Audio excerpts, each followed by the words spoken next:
नमस्कार, मी पुष्पलता जगताप आणि तुमचं माझ्या यूट्यूब चॅनलमध्ये खूप खूप स्वागत आहे. आजचा आपल्या व्हिडिओचा विषय आहे 70 वर्ष ओलांडल्यानंतर तुमच्या दीर्घ आयुष्याचे संकेत. असे 6 संकेत आहे की जे प्रत्येक वयोवृद्ध व्यक्तीने जाणून घेणं खूप महत्त्वाचं आहे. चला तर मग जाणून घेऊया आपण. तुम्ही कधी असा विचार केला आहे का की तुमच्या शरीरातील लपलेले छोटे छोटे संकेत हे सांगू शकतात की तुम्ही किती वर्ष अजून जगू शकाल? काय होतं ना की जसं वय वाढत जातं, 70 वर्षाच्या वर तुमचं वय जातं आणि मग हा प्रश्न अधिक गंभीर होतो की आपलं आयुष्य आता किती लांब असेल किंवा आपण आणखी किती वर्ष जगू शकू. पडतो ना हा प्रश्न सगळ्यांना, नाही का? तर आयुष्य म्हणजे मित्रांनो हे काही भाग्याचं खेळ नाही किंवा आपल्या नशिबाची गोष्ट नाही आहे ती. तर तो खेळ आहे आपल्या रोजच्या सवयीचा आणि आरोग्याशी संबंधित काही संकेत आपल्याला दीर्घ आयुष्याबद्दल माहिती देऊ शकतात. हे संकेत घाबरवण्यासाठी नाही आहे मित्रांनो, तर या संकेतामुळे जागरूकता निर्माण होऊ शकते किंवा तुम्ही जागरूक करण्यासाठी आहेत जेणेकरून तुम्हाला कळेल की तुम्ही सध्या कुठे आहात आणि येत्या काळात तुमच्या आरोग्याची काळजी कशी घेऊ शकता.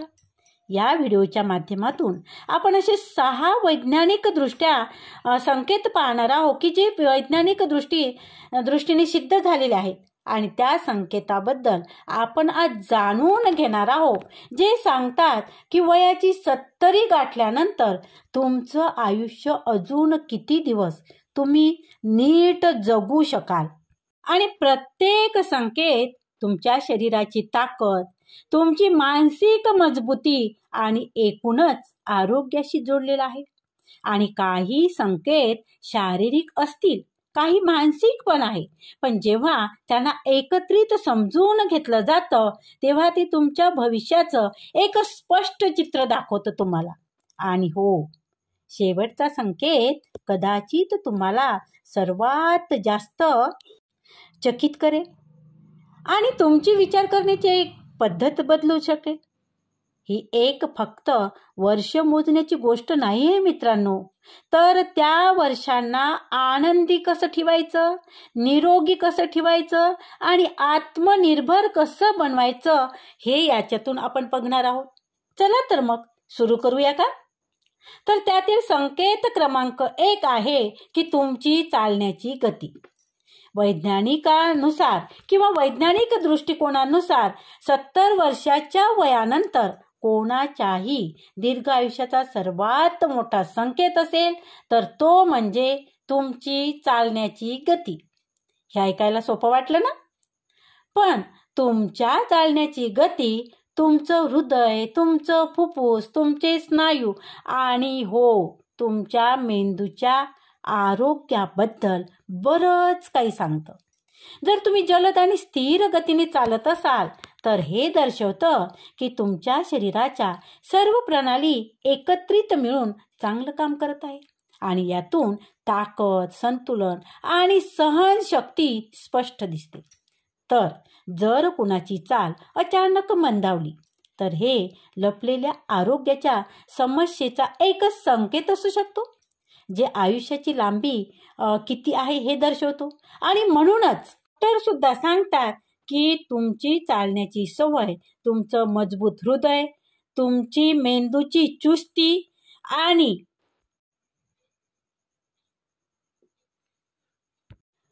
डॉक्टर सुद्धा सांगतात वृद्ध लोकांच्या चालण्याची गती पाहून त्यांच्या आरोग्याचा अंदाज ते लावत असतात, नाही का? आता तुम्ही म्हणाल की चालण्यावरून आरोग्याचा अंदाज किंवा वयाचा अंदाज कशा प्रकारे घेतला जातो, नाही का? ते सुद्धा बघणार आहोत आपण.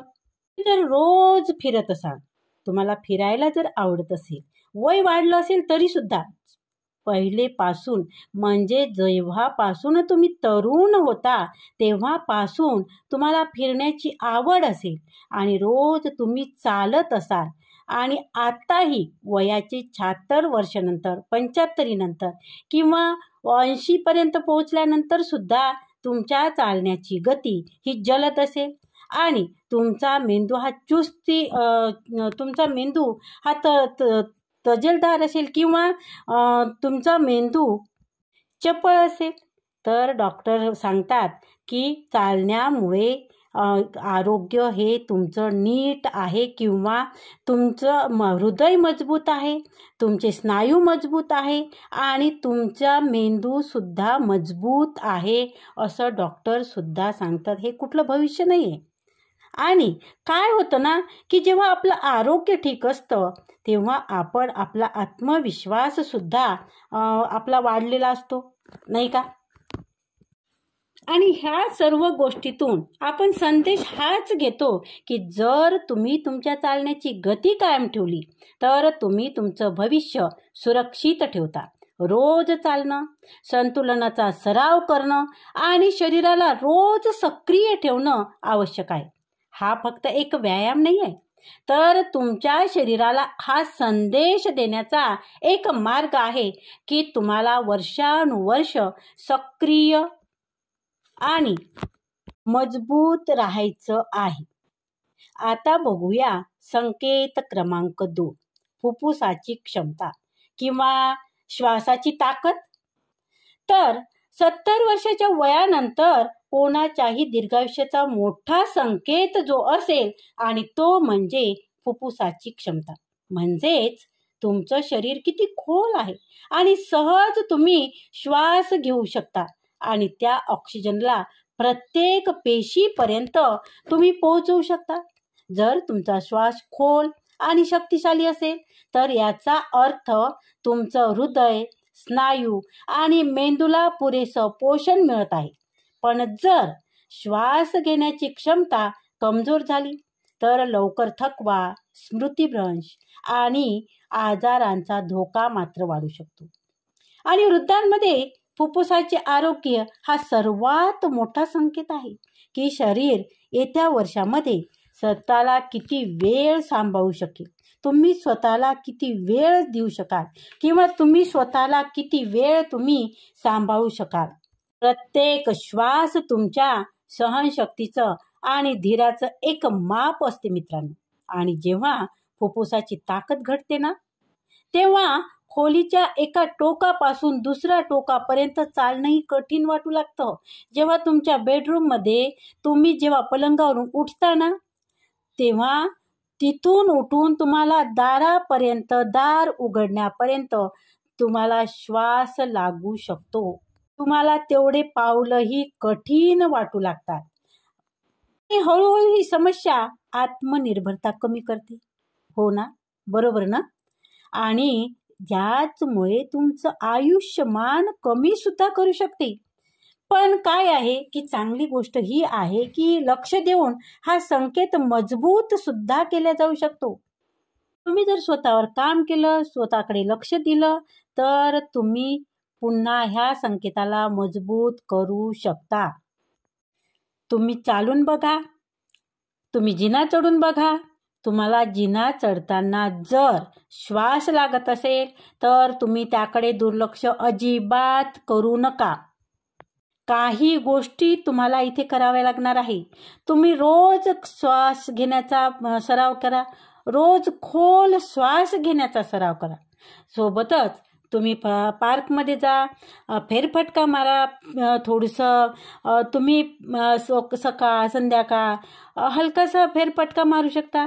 आणि काही महिन्यात तुमच्या असं लक्षात येईल की तुमची आता सहनशक्ती वाढलेली आहे. जी ऊर्जा तुम्ही गमावली होती ती ऊर्जा म्हणजे तुम्हाला चालताना दम लागत होता, तुम्ही धापा टाकत होते आणि तुम्हाला चालणं कठीण होत होतं, ते आता तुमचं चालणं वाढलेलं आहे. म्हणजेच काय, तुमच्या प्रकृतीत सुधारणा झालेली आहे. हो ना? ती ऊर्जा तुम्हाला परत मिळू शकते. आणि त्याचबरोबर तुमच्या ऑक्सिजनची पातळी, रक्तातील ऑक्सिजनची पातळी सुद्धा वाढते. का वाढते? तर तुम्ही जो खोल श्वास घेता त्या खोल श्वासामुळे तुमच्या रक्तातील ऑक्सिजनची पातळी वाढण्यास मदत होते आणि मग तुम्ही सक्रिय राहताल, ऊर्जावान राहताल. यातून एक संदेश आपल्याला स्पष्ट दिसतो की फुफ्फुस म्हणजेच तुमची जीवनरेषा आहे. हो ना? बघा काय होतं की जर तुम्ही धूम्रपान करत असाल, शरीराला सक्रिय ठेवत नसाल आणि नियमित श्वसनासंबंधी तुम्ही अभ्यास करत नसाल, तर हे संकेत आहे की तुमचं आरोग्य तुम्ही धोक्यात घालत आहात. चांगल्या आरोग्यासाठी फुफ्फुसाचं चांगलं मजबूत असणं हे खूप महत्त्वाचं आहे. त्यामुळे काय करायचं? धूम्रपान जर करत असाल त्यापासून दूर राहा. तुमच्या शरीराला तुम्ही सक्रिय ठेवा आणि नियमित तुम्ही श्वसनासंबंधी व्यायाम करा. हे संकेत हे सांगतात की तुम्ही दीर्घ काळासाठी म्हणजे खूप दूरचा काळ तुम्ही अजून पाहू शकता. तुम्ही 75, 76, 80 जरी गाठली तरी आणखी तुम्ही जगू शकतात आणि जगू शकत नाही तर आनंदी जीवन तुम्ही जगू शकता. रोज दीर्घ श्वास घेणे आणि थोडंसं चालणे आणि व्यसनापासून दूर राहणे म्हणजे धूम्रपान वगैरे न करणे. ज्यामुळे तुमचं फक्त आजारापासून बचाव होत नाही तर तुमच्या शरीराला ऊर्जा मिळते आणि जीवनशक्ती देण्याचा एक नवीन मार्ग सुद्धा आहे, जेणेकरून तुम्ही येत्या वर्षापर्यंत निरोगी तर राहालच, त्याचबरोबर तुम्ही आत्मनिर्भर सुद्धा राहू शकता. आता बघूया तिसरा संकेत क्रमांक 3, पकडण्याची ताकद. वयाच्या 70 नंतर दीर्घ आयुष्याचा एक अजून मजबूत संकेत आहे, तो म्हणजे तुमच्या हाताच्या पकडण्याची ताकद. तर वैज्ञानिकांना आढळलं आहे की हे फक्त त्यांचं माप नाही की तुम्ही कोणती वस्तू किती मजबूत पकडू शकता, तर हे तुमच्या संपूर्ण शरीराच्या आरोग्याचं एक दर्शन आहे. पकडण्याची ताकद तुमच्या स्नायूच्या आरोग्याशी, हाडाच्या मजबूतीशी आणि नसांच्या कार्यक्षमतेशी संबंधित आहे. जर पकड मजबूत असेल तर हे आत्मनिर्भरता आणि शरीराच्या मजबूतीचा एक संकेत आहे मित्रांनो. तर कमजोर पकड अनेकदा थकवा, शरीराची कमजोरी आणि कमी आयुष्यमानाकडे इशारा करते. वृद्धांसाठी पकडण्याची ताकद यासाठी आवश्यक आहे कारण ती रोजच्या कामाशी थेट जोडलेली असते. जसं की एखादा डब्बा उघडणे. तुम्ही जर बाजारात गेला तर बाजारातून येताना भाजीच्या पिशवी उचलणे, हे छोटे कामं तर तुम्हाला करावं लागणार ना, नाही का? आणि हे तुम्ही करायलाच पाहिजे.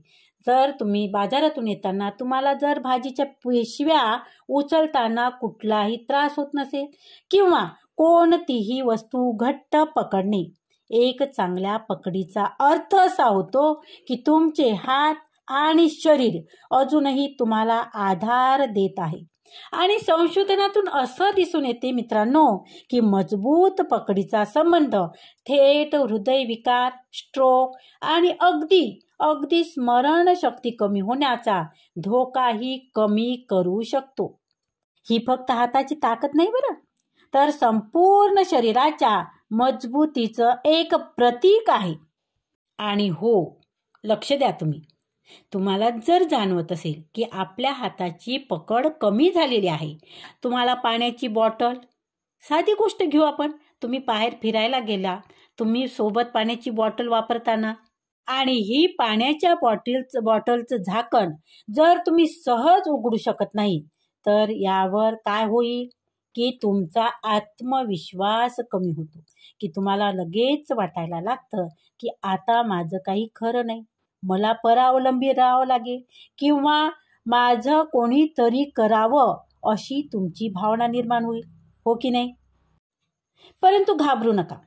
तुम्हाला जर बॉटलचं झाकण न उघडताना त्रास होत असेल, जिना चढताना पकड जर तुमची सैल होत असेल, किंवा कुठलीही पिशवी उचलताना असो, कुठलीही गोष्ट असो, तुम्हाला जर जाणवत असेल, साधं उदाहरण घेऊ. आपण जर फिरायला गेलो आणि आपले मित्र भेटले, त्यांनी जर शेक हँड केला, तर जर आपल्याला आपल्या हाताची पकड कमी झाल्यासारखं वाटत असेल तर घाबरू नका. त्यावर सुद्धा उपाय आहे. तुम्ही काय करू शकता त्यावर? तुम्ही व्यायामाने ती पकड पुन्हा मजबूत करू शकता आणि तुमचा गेलेला आत्मविश्वास तुम्ही परत मिळवू शकता. तर काय करायला पाहिजे? फार काही मोठं करायची गरज नाही. तुम्ही काय करायचं की छोटी छोटी जे हलके डंबेल्स असते ना, ती उचला. रबर बँडने हाताचा व्यायाम करा आणि रोज थोडा व्यायाम करणं. हळूहळू तुमची पकड मजबूत होईल आणि ऊर्जा तुम्हाला परत मिळेल आणि संतुलनही तुमचं सुधारू शकते. त्याचबरोबर तुम्ही कमजोर तुम्हाला वाटत होतं, कमजोरीचा जो त्रास होत होता तो सुद्धा कमी होईल. लक्षात घ्या. त्यातून आपण काय शिकलो मित्रांनो? तर तुमची हाताची पकड हे फक्त हाताची ताकद दाखवत नाही, तर ते तुमच्या संपूर्ण आयुष्याच्या ऊर्जेचा एक संकेत देत असतो, नाही का? जर तुम्ही नेहमीच हलका व्यायाम केला आणि स्नायूंना सक्रिय ठेवलं, तर तुम्ही फक्त आत्मनिर्भर राहत नाही, तर येत्या वर्षासाठी आत्मविश्वास आणि मजबूती सुद्धा तुम्हाला मिळवता येते. आणि म्हणून काय करायला पाहिजे? तुम्ही थोडासा व्यायाम करा. डंबेल्स उचला. थोडे थोडे व्यायाम करायचे आहे. खूप काही मोठं नाही, जेवढं तुमच्या शरीराला झेपेल तेवढं. कारण आपलं आता वय झालेलं आहे आणि खूप मोठं तरुण मुलांसारखं जर तुम्ही उचलायला लगेच तयार झाला तर मात्र हात पाय मोडण्याची शक्यता असते. आणि म्हणून छोटे छोटे जे डंबेल्स असते, जे तुम्ही उचलू शकता, भाजीची पिशवी, जे काही असेल ते उचलण्याचा प्रयत्न करा, जेणेकरून तुमच्या हाताची पकड मजबूत होईल. तर चला, तुम्हाला जर असं वाटत असेल की आपल्या हाताची पकड ही आता कमी झालेली आहे, कमकुवत झालेली आहे, तर आपण आजपासून किंवा उद्या सकाळपासून तुम्ही व्यायामाला सुरुवात करा. लागा कामाला, नाही का? आता बघूया संकेत क्रमांक 4, मेंदूची गती आणि तुमची स्मरणशक्ती. 70 वर्षाच्या वयानंतर दीर्घ आयुष्याचा, आता तुम्ही वयाची 70 गाठलेली आहे आणि वयाच्या 70 वर्षानंतर दीर्घ आयुष्याचा एक अजून मजबूत संकेत आहे आणि तो म्हणजे मेंदूची गती आणि मानसिक स्पष्टता. हे सगळ्यात महत्त्वाचं आहे बरं, लक्षात ठेवा. मानसिक स्पष्टता. वैज्ञानिकांचं म्हणणं हे आहे की लोक जर वय वाढलं तर स्मरणशक्ती, ह्या समस्या सोडवण्याची क्षमता आणि लक्ष केंद्रित करण्याची क्षमता कमी व्हायला लागते, खूप कमी व्हायला लागते. आता पूर्वीसारखं लक्षात राहत नाही, हो ना? त्याचबरोबर मानसिक सुद्धा तुम्हाला मेंदूची गती कमी झालेली असते आणि तुमची मानसिक सुद्धा तुम्हाला स्पष्टता आता पहिल्यापेक्षा कमी यायला लागते. आणि एक सांगू का? असं म्हणतात की ज्याचा मेंदू साबूत तो अतिशय भाग्यवान, तो दीर्घायुषी, हो ना? मेंदूची गती आणि मानसिक स्पष्टता. वैज्ञानिकाचं म्हणणं हे आहे की जे लोक वय वाढलं तरी स्मरणशक्ती, समस्या सोडवण्याची क्षमता आणि लक्ष केंद्रित करण्यात जलद राहतात, त्यांचं आयुष्य अनेकदा लांब आणि चांगलं असतं. कारण एक निरोगी मेंदू हे संकेत देत असतो की तुमचं रक्त परिसंचरण आणि खानपान आणि रोजच्या सवयी योग्य आहेत. आणि जर मेंदू स्वच्छ आणि सक्रिय राहिला तर ही शरीराच्या संतुलित आणि मजबूत असण्याचा एक निशाणी आहे. पण जर तुम्ही वारंवार नाव विसरू लागलात, बोलण्यात तुमचं भरकटलात, बोलता बोलता कुठला विषय कुठे नेतात, बरेचदा असं होतं. बोलण्याचा एक विषय राहतो आणि बोलता बोलता विषय दुसरीकडे चालला जातो किंवा रोजच्या दिनचर्या पार पाडण्यात तुम्हाला त्रास जाणू लागला, तर ही एक प्रारंभिक चेतावणी सुद्धा असू शकते की मेंदूला पूर्ण आधार मिळत नाही. आणि हळूहळू ही समस्या फक्त आयुष्याची लांबीच कमी करू शकत नाही, तर आत्मनिर्भरता आणि आत्मविश्वासही तुमचा कमजोर करते. आणि म्हणूनच मानसिक आरोग्याची सुरक्षा तेवढीच आवश्यक आहे, जेवढी तुमच्या हृदयाची, जेवढी तुमच्या फुफ्फुसाची.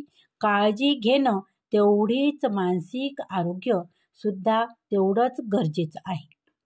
आणि जर तुम्हाला असं वाटत असेल की मी आता सध्या मी बऱ्याच गोष्टी विसरतो, जसं की चाबी कुठे ठेवली आहे, माझी डॉक्टरची अपॉइंटमेंट कोणत्या तारखेची होती, कोणाचे चेहरे, किंवा कोणी जर तुमच्याकडे निरोप ठेवलेला असेल आणि तो निरोप तुम्ही सांगण्यास विसरत असाल, किंवा तो निरोप सांगताना त्यात चुका करत असाल, अर्धवट निरोप सांगत असाल, तर तुम्हाला लक्ष देण्याची खूप गरज आहे. त्यावर उपाय आहे, जरूर उपाय आहे. छोटं आहे, खूप मोठ्या गोष्टी करायची गरज नाही. तुम्ही काय करायचं आहे की थोडे लगेच तुम्ही पाऊलं उचला. रोज कोडी सोडवा. बघा, मी मागेही सांगितलं होतं की जी न्यूजपेपरला जी कोडी येतात ना, ती कोडी सोडवण्याची रोज सवय पाडा. त्यामुळे काय होईल की तुमची मेंदू मजबूत होईल. पुस्तक वाचा, मित्रांशी बोला, रोज कोडी सोडवा आणि संतुलित आहार घ्या. सगळ्यात महत्त्वाचं आहे की संतुलित आहार घेणे. त्यात हिरव्या पालेभाज्या आहे आणि त्यामुळं काय होतं की मेंदूसाठी आवश्यक असलेले घटक त्यातून जाते. सगळ्यात महत्त्वाची कोणती गोष्ट आहे तर ओमेगा 3 असलेले पदार्थ, जसे की जवस आहे, अक्रोड आहे, मासे आहेत, तर आपल्या आहारात ते घेत जा. काही महिन्यातच तुम्हाला असं लक्षात येईल की अरे, आपण तर ह्या गोष्टी पूर्वी सहज विसरत होतो, पण आता मात्र माझ्या लक्षात राहतं. आणि फक्त लक्षात राहतं, स्मरणशक्ती मजबूत होते हेच नाही, तर त्याबरोबर तुमचा आत्मविश्वास सुद्धा परत येतो. छोटे बदल आहेत हे काही मोठे बदल होते का? नाही. तर छोट्या बदलांनी तुम्हाला येत्या वर्षासाठी तुमच्या मनात आशा निर्माण होते. त्याचबरोबर तुम्हाला हिंमत सुद्धा येते. आणि यातून काय संदेश घेतला मित्रांनो आपण? तर तुमच्या मेंदूचं तुमच्या भविष्याचा सर्वात मोठा संकेत आहे. जर तुम्ही त्याला सक्रिय, पोषित आणि व्यस्त ठेवलं, तर तुम्ही फक्त तुमची स्मरणशक्ती वाचवत नाही, तर तुमचं वय आणि आयुष्याची गुणवत्ताही तुम्ही वाढवता. आणि जलद मेंदू फक्त शांतता देत नाही, तर तो एक लांब आणि आनंदी आत्मनिर्भर आयुष्याची दिशा सुद्धा दाखवतो. काय होतं ना की जेव्हा तुम्हाला आठवत नाही, जेव्हा तुम्ही विसरता, तेव्हा आपला आत्मविश्वास कुठेतरी कमी होतो आणि बरेचदा काय होतं की सगळ्यात महत्त्वाच्या गोष्टी आपण विसरतो, नाही का? आणि म्हणून ह्याच गोष्टी आपण विसरू नये आणि आपलं आयुष्य आपण चांगल्या पद्धतीने जगता यावं, ह्यासाठी काही गोष्टी आपण करणे किंवा काही गोष्टी आपण पाळणे हे खूप महत्त्वाचं आहे ना. जर तुम्हाला वाटत असेल की मी खरंच आता खूप विसरत चाललो आहे, तर लगेच कामाला लागा आणि ह्या ज्या काही गोष्टी आहे ह्या गोष्टी तुम्ही करायला सुरुवात करा. आता बघूया संकेत क्रमांक 5, सामाजिक संबंध आणि जोडणी. काय होतं ना की तुम्ही जेव्हा वयाची 70 गाठता किंवा वयाची 70 पार करता, तेव्हा दीर्घ आयुष्याचा सर्वात स्पष्ट संकेत आहे की तुमच्या सामाजिक संबंध आणि जोडणीची ताकद. संशोधन वारंवार हे सिद्ध करत आलेलं आहे की जे वृद्ध आपल्या मित्र, मैत्रिणी, कुटुंब आणि समाजाशी जोडलेले राहतात, त्यांचं आयुष्य अनेकदा लांब आणि निरोगी असतं. कारण म्हणजे मानवी जोडणी हे तणाव कमी करते मित्रांनो. त्याचबरोबर रोग प्रतिकार शक्ती सुद्धा मजबूत करते, इम्युनिटी सिस्टम तुमची, आणि मेंदूला सुद्धा सक्रिय करते. म्हणतातच ना, एक मित्र हा कोणत्याही आजारावरचा औषध असू शकतो, नाही का? त्याचप्रमाणे तुम्ही समाजाशी जोडलेले राहा, मित्रांशी जोडलेले राहा, मैत्रिणीशी जोडलेले राहा.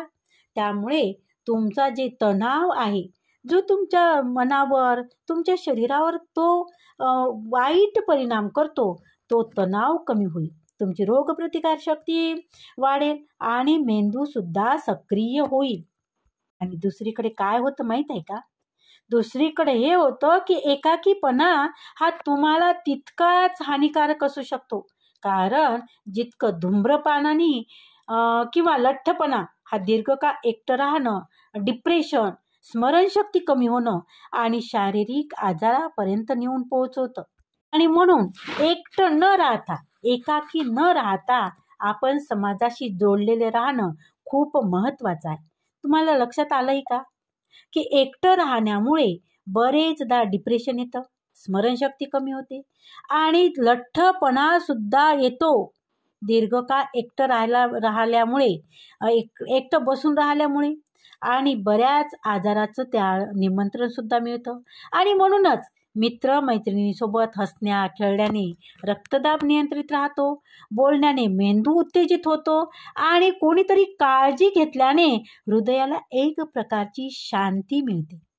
वय कुठलंही असो मित्रांनो, वयाचं कुठल्याही टप्प्यावर असो, पण माणसाला एक प्रेमाची हाक असेल, जेव्हा वाटतं आपल्याला की आपल्यासाठी कोणीतरी आहे जो आपली काळजी घेतो, हे जेव्हा आपल्या मनाला वाटतं तेव्हा हृदयाला एक शांती मिळत असते, नाही का? आणि म्हणजेच याचा अर्थ सामाजिक संबंध फक्त साथ नाही, तर ते एक जीवनरेषा, तुमची लाईफलाईन म्हणा, तुमची लाईफलाईन आहे. या वयाच्या टप्प्यावर आपण येऊन पोहोचल्यानंतर, आपण 70 पार केल्यानंतर बरेचदा काय होतं की जोडीदार गेल्यामुळे एकटेपणा येऊ शकतो. कधी पत्नी, कधी पती. आणि मग काय होतं की एकटे राहू लागता, कारण तुम्हाला सवय झालेली असते एकमेकांची, एकमेकांसोबत राहण्याची, एकमेकांसोबत बोलण्याची. आणि एकदा जर सोडून गेला, जोडीदार जर सोडून गेला, तर तुम्हाला एकटं तुम्ही राहू लागता, तुम्ही एकटे पडता. आणि त्यामुळे काय होते की हळूहळू शेजारी आणि कुटुंबापासून तुम्ही दूर जाऊ लागता, जसे तुम्ही एकटे राहता ना. त्यामुळे एकटे राहत असल्यामुळे कोणाशी जास्त बोलत नाही, फारसं तुम्ही कोणाला बोलत नसल्यामुळे शेजारी किंवा कुटुंब तुमच्याकडे दुर्लक्ष करायला लागतं, तुमच्याशी बोलायला ते येत नाही. आणि याचा परिणाम काय होतो की तुमचं आरोग्य, तुमची मनस्थिती स्पष्ट त्यावर दिसू लागतो. तुमचं मानसिक संतुलन खराब होतं, तुमचं आरोग्य बिघडतं. पण मग यावर काय करायचं? तर तुम्हाला काय करायचं आहे की तुमच्यासारखी जे ज्येष्ठ नागरिक आहे, त्या ज्येष्ठ नागरिक क्लबमध्ये तुम्ही सामील व्हा. सुरुवात तर करा, कदाचित तुम्हाला बरं वाटेल. बघा, त्यामुळे काय होईल की मित्र मिळतील, तुमचं मन मोकळं करता येईल तुम्हाला, नाही का? आणि अनेकदा काय होतं की जो वृद्ध लोकांचा, ज्येष्ठ नागरिकांचा जो ग्रुप असतो, त्यामध्ये अनेकदा बऱ्याच ॲक्टिव्हिटीसुद्धा घेतल्या जातात. आणि त्या ॲक्टिव्हिटीमध्ये भाग घेतल्यामुळे तुमचा वेळ जाईल, चांगल्या प्रकारचा वेळ जाईल, नाही का? आणि वेळ तर जाईल, त्याचबरोबर तुमची मनस्थितीसुद्धा सुधारेल आणि तुम्हाला जी गेलेली ऊर्जा होती, ती ऊर्जा परत तुम्ही मिळवू शकाल. आणि एक गोष्ट सांगू का, समाजाशी जोडलेले राहणं फक्त आयुष्यातले वर्ष जोडत नाही मित्रांनो, तर वर्षामध्ये आयुष्यही भरतं. यामधून आपण काय संदेश घेतला आहे? तर तुमचे संबंध आणि सामाजिक जोडणी तुमच्या आरोग्याचं आणि वयाचं तेवढंच आवश्यक भाग आहे, जितकं चांगलं खाणं पिणं, जितका व्यायाम, तुमच्या कुटुंबाशी रोज बोलणं, एखाद्या सामुदायिक ग्रुपमध्ये सामील होणं किंवा तुमच्या शेजाऱ्याशी हलकी फुलकी गप्पा मारणं. हे छोटे छोटे पावलं तुम्हाला वाटतात की काय होईल हे न विचार करता तुम्ही त्यानंतर तुम्ही काय मिळवाल हे खूप महत्त्वाचं आहे. बघा, काय मिळेल तुम्हाला? तर हे जे छोटे छोटे पावलं उचलले तुम्ही, तर तुमचे शरीर आणि मेंदूला हा संदेश देतात की तुम्ही एकटे नाही आहात. मजबूत संबंध दीर्घ आयुष्याचा सर्वात मोठा संकेत असतो. बघा, जर तुम्ही त्यांना रोज पोषित केलं, म्हणजेच त्यांना तुम्ही खतपाणी घालत राहिलं, त्यांना रोज चांगलं पोषण देत राहिलं, तर हे तुम्हाला वयाच्या 70 नंतरही आनंदी आणि निरोगी आयुष्याकडे घेऊन निश्चितच जाईल. बघा, तुम्हालाही वाटतं का एकटं पडल्यासारखं, एकटं? तर मग उठा, एखादा वृद्ध लोकांचा किंवा ज्येष्ठ नागरिकांचा तुम्ही समूह जॉईन करा. बघा, तुम्हाला आनंद त्यातून नक्कीच मिळेल. आता बघूया संकेत क्रमांक 6, सकारात्मक विचार आणि हिम्मत. वयाच्या 70 नंतर दीर्घ आयुष्याचा सर्वात मजबूत संकेत आहे की तुमच्या विचार आणि आयुष्याकडे बघण्याचा दृष्टिकोन. बघा, संशोधन काय सांगतं, तर संशोधन हे सांगतं की जे लोक मानतात की प्रत्येक नवा दिवस आशा घेऊन येतो, ते अनेकदा जास्त लांब आणि निरोगी आयुष्य जगतात. ज्यांना वाटतं ना की आता उद्याचा दिवस हा माझ्यासाठी खूप चांगला असेल किंवा खूप चांगला आहे, किंवा आजचा जो दिवस माझ्यासाठी आहे हा दिवस मी खूप चांगल्या पद्धतीनेच घालवीन, तर हा एक सकारात्मक विचार तुमचा तणाव कमी करतो, शरीराला हानिकारक सूजीपासून घटवतो आणि हृदयाचं आरोग्यही मजबूत करतो. याचा अर्थ असा नाही की अडचणीकडे दुर्लक्ष करावं, तर ही ताकद मिळवण्याचा मार्ग आहे की कठीण काळातही पुढे जात राहावं. हिंमत पण तेवढीच महत्वाची आहे. आणि प्रत्येक वृद्धांनी कधी ना कधी आव्हानाचा, आजाराचा किंवा नुकसानीचा किंवा निराशेचा सामना केलाच आहे ना, नाही का? पण फरक या गोष्टीने पडतो की तुम्ही त्या अडचणीतून कसे बाहेर येता. जे लोक प्रत्येक धक्क्यातून पुन्हा उभे राहतात ना, नव्या परिस्थितीनुसार जुळवून घेतात ना, आणि आपल्या अडचणीमध्येही अर्थ शोधतात ना, ते मानसिक आणि शारीरिक दोन्ही प्रकारे मजबूत राहतात. आता आपलं वय काय आहे? भरपूर वय झालेलं आहे, म्हणजेच आपण वयाची 70, 75, 76 असं वय आपलं आहे. आणि अर्थातच ह्या वयात आपल्याला गंभीर आजार होण्याची सुद्धा दाट शक्यता असते. कदाचित एखाद्या वेळेला अपघात, पडणे, लागणे किंवा हातपाय मोडणे अशा प्रकारचं सुद्धा आपल्यासोबत एखादा ॲक्सिडेंट घडू शकतो, नाही का? परंतु ह्या याच्यात अपघातातून सुद्धा तुम्ही कशा प्रकारे स्वतःला सावरता, गंभीर आजार जरी झाला असेल, त्याचं निदान जरी झालेलं असेल, पण हार मानण्याऐवजी तुम्ही तुमची दिनचर्या बदला. तुम्ही योगा करा किंवा ध्यानधारणा करा, पूजापाठ करा, किंवा तुम्हाला जे आवश्यक, तुमच्या मनाला जे आनंद देणारं काम आहे ते काम तुम्ही करा. त्याचा सकारात्मक विचार काय करतं की तुम्ही जर सकारात्मक विचार केला, तर सकारात्मक विचार हा आजाराला स्वतःवर वर्चस्व गाजवू देत नाही. कुठलाही असो, हात मोडणं असो, पाय मोडणं असो किंवा गंभीर आजार असो, जर तुम्ही सकारात्मक विचार केला तर ते सकारात्मक विचार कुठल्याही कठीण प्रसंगाला आपल्यावर स्वार होऊ देत नाही. आणि यातून फक्त तुम्ही स्वतःलाच बळ देत नाही, तर तुमच्या कुटुंबाला सुद्धा तुम्ही बळ देत असतात. आणि कुटुंबालाच नाही तर तुमच्या एरियात राहतात, तुम्ही ज्या सोसायटीत राहतात त्यांच्यासाठी सुद्धा तुम्ही एक प्रेरणा बनतात. काय होतं की ऊर्जावान आणि उद्देशपूर्ण आयुष्य जगणं हे खूप महत्त्वाचं आहे. त्यामुळे जीवनाला एक अर्थ मिळत असतो मित्रांनो. जर तुम्ही लांब आणि चांगलं आयुष्य बनवत असाल, जर तुम्ही स्वाभाविकपणे लोकांमधील आणि परिस्थितीत चांगली गोष्ट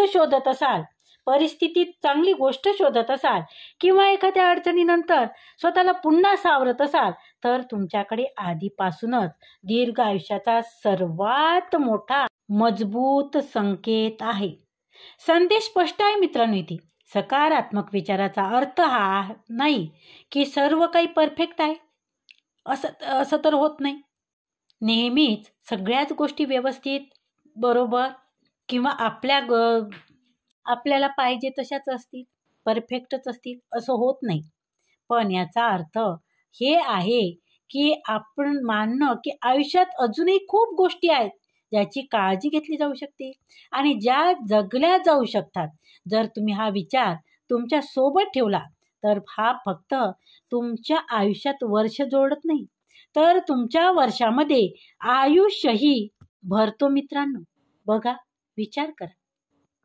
तर मित्रांनो, आता आपण या व्हिडिओच्या शेवटी पोहोचलो आहोत आणि जरा थांबा. या 6 संकेतावर विचार करा ज्यांच्याबद्दल आपण एकत्र जाणून घेतलं. यापैकी कोणताही संकेत तुम्हाला सर्वात जास्त प्रभावित करून गेला? तुम्हाला काय वाटतं? कोणता संकेत तुम्हाला जास्त प्रभावित केलं, संकेतांनी प्रभावित केलं? यापैकी काही तुम्हाला तुमच्यातलं दिसलं असेल का? तुम्हालाही वाटलं असेल ना की हो, असं माझ्यासोबत झालंय. ज्यांच्यावर तुम्ही आधी कदाचित लक्ष दिलं नव्हतं, ती तुमची जलद चाल असो किंवा तुमच्या हाताच्या पकडण्याची ताकद असो किंवा तुमच्या भावनांना हाताळण्याची पद्धत असो किंवा तुमच्या आयुष्यात उद्देश आणि आनंद शोधण्याची सवय, प्रत्येक संकेत हे सांगतो की तुम्ही फक्त किती वर्ष अजून जगू शकता, तर हेही की त्या वर्षांना तुम्ही किती चांगल्या प्रकारे जगू शकता हे लक्षात ठेवणं आवश्यक आहे मित्रांनो. दीर्घायुष्याचा अर्थ प्रत्येक आव्हानापासून वाचणं किंवा प्रत्येक परिणामाला नियंत्रित करणं नाही आहे. खरं अर्थ आहे की आपलं शरीर, आपलं मन आणि आपल्या आत्म्याला मजबूत करणाऱ्या सवयी आणि गुणांना स्वीकारणं. या संकेताची सुंदरता ही आहे की यापैकी बहुतेक तुम्ही आयुष्याच्या कोणत्याही टप्प्यावर तुम्ही ती सुधारू शकता जर तुम्ही यावर लक्ष दिलं तर. तुम्ही फक्त तुमच्या वयात वर्ष जोडले नाही, तर त्या वर्षामध्ये ऊर्जा जोडली, अर्थ जोडला आणि आनंदही तुम्ही त्यात भरता. 70 वर्षानंतरही आशा आणि जीवनशक्तीसोबत जगणं पूर्णपणे शक्य आहे जर तुम्ही त्या गोष्टीवर लक्ष दिलं ज्या खरंच महत्त्वाच्या आहेत. संबंध, हिंमत, उद्देश आणि आरोग्य ही फक्त हे जाणून घेण्याची गोष्ट नाही आहे मित्रांनो, तर तुम्ही किती वर्ष अजून जगणार, तर हे स्वतःला सक्षम बनवण्याची गोष्ट आहे, जेणेकरून येणारी वर्ष तुमच्यासाठी आनंद, मजबूत आणि आत्मनिर्भरतेने भरलेले राहतील. आज तुम्ही माझ्यासोबत जोडलेले राहिल्याबद्दल खूप खूप धन्यवाद. व्हिडिओ जर आवडला असेल तर व्हिडिओला लाईक करा, व्हिडिओ शेअर करा, कमेंट मात्र जरूर करा आणि त्याचबरोबर जर तुम्ही चॅनलवर नवीन असाल तर चॅनलला सबस्क्राईब जरूर करा आणि त्याचबरोबर तुम्ही व्हिडिओला हाईप मात्र करा. धन्यवाद, खूप खूप धन्यवाद. आनंदी राहा, सुरक्षित राहा, निरोगी राहा. धन्यवाद.